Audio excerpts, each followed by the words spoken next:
voices heard. Even many more Jews themselves are making their voices heard. Speaking out and speaking up against what's taking place in the apartheid state of Israel. It's a good day. So no matter what the media tries to do, or what these other organizations try to do, no matter how much pressure they're trying to apply, because as a brother was saying earlier, the external pressure, the Zionist Jewish community will put pressure on the administration to deny the Muslim students their freedom of speech rights. And there's all too often a tendency in this country for those who are running this country at different levels to be afraid of these Zionists, to fear them, and then get to the point where these Zionists will cause them to even violate their own constitution.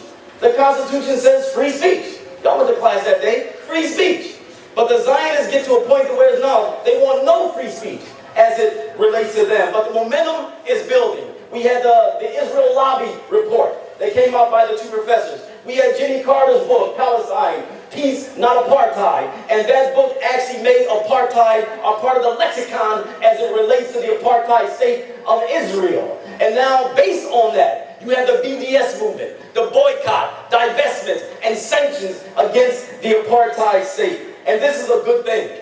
And then when you had the invasion of Gaza, in their minds, everything these Zionists do with the plans that they have, as Muslims we say Allah plans, man plans, and Allah plans, and truly Allah is the best of planners. And so when they went into Gaza with their own particular plan, it has backfired in so many ways. And one of the ways it has backfired is now that Gaza is now on everybody's lips. Gaza is being talked about, Gaza is being rallied around, but before the invasion, it was not. And now you have a situation, brothers and sisters, where as a result of this massacre, as a result of this invasion, the Israelis have lost their image. You see, you never, especially with an oppressor, you never deal with an oppressor. Look at an oppressor by the way he sees himself. Ever do that? See, the reason why they can, they give the impression that they're okay and that they can wear their IDF shirts and so on and so forth, that type of thing,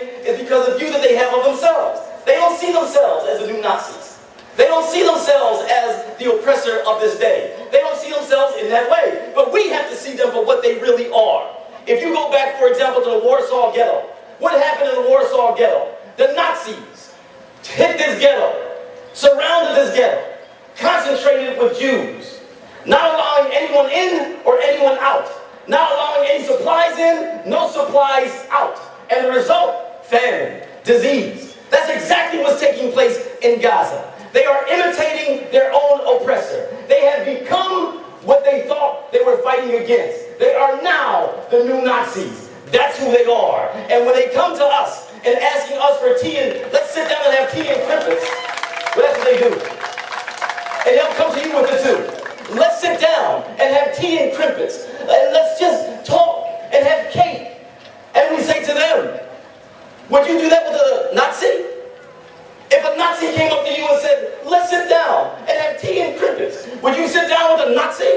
They say, of course not. They say, well, then we say, why would we sit down with you? You're our Nazis. And so we have to see them in the way that they are, their actual behavior. This is critical. And so this momentum, brothers and sisters, is building.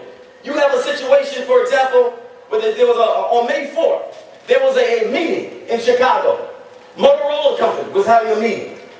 Who was there? The U.S. campaign to end Israeli occupation.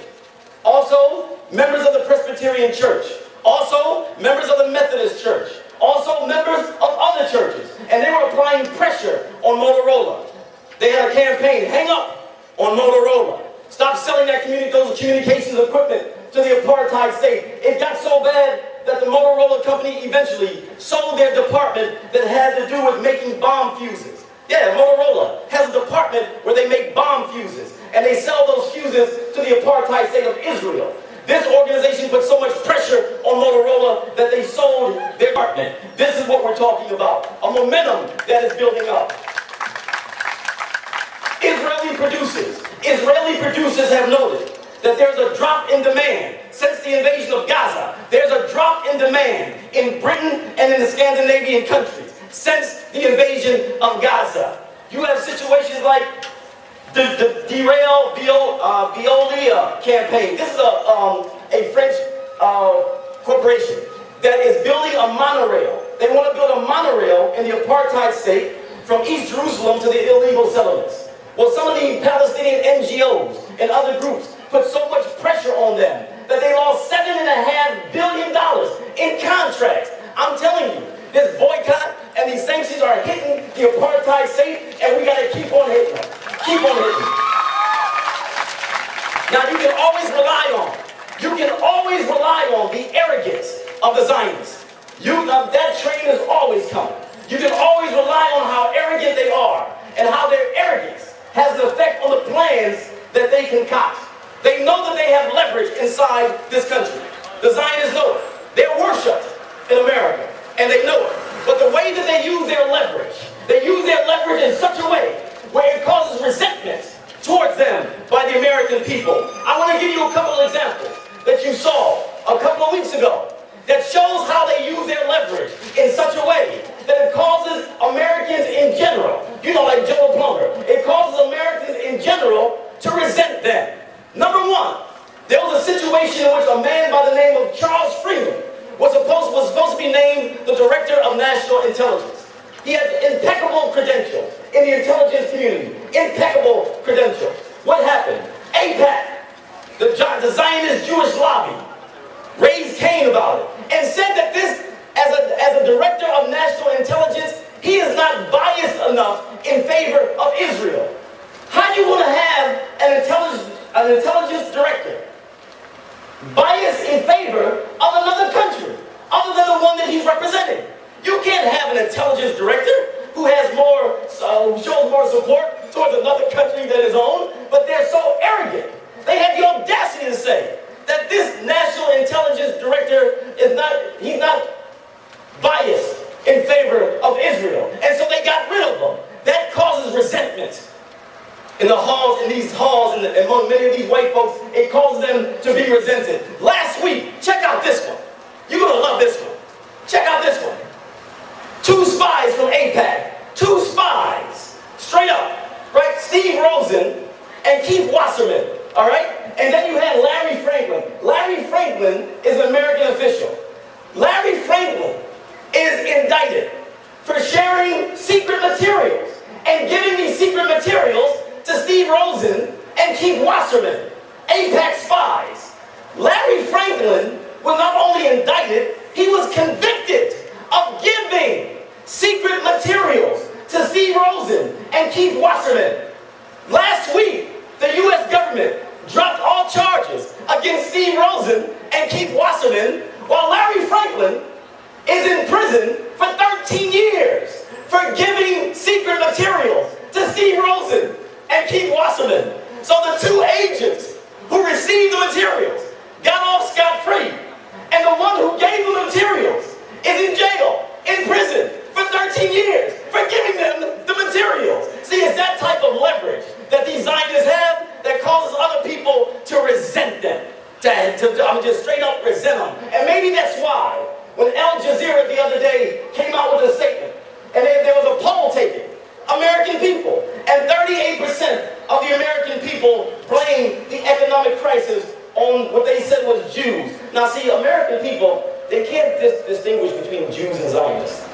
Like they can't distinguish between like Sikhs and Muslims. They're not too good at that type of thing, right? But but they said 38%, the Jews have caused this economic problem. Resentment that is building towards them. They are on the ropes, and we have to really hit them. Now, we are entering into a phase of civil disobedience as it relates to the Zionists, as it relates to everything in this country, actually, in terms of what is taking place in this country. Listen to me, young people. We are entering into a phase of civil disobedience, where it's not going to be enough to have a protest. It's not going to be enough to have a demonstration. That the people will have to stand up and tell those in power, we are not going to obey you. We are entering into the phase. We are entering into a phase that Dr. King talked about at the end of his life. Dr. King's position was clear. Don't burn it up. Don't tear it up.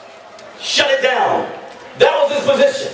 And so when they asked him if you still believed in nonviolence, he said, yes,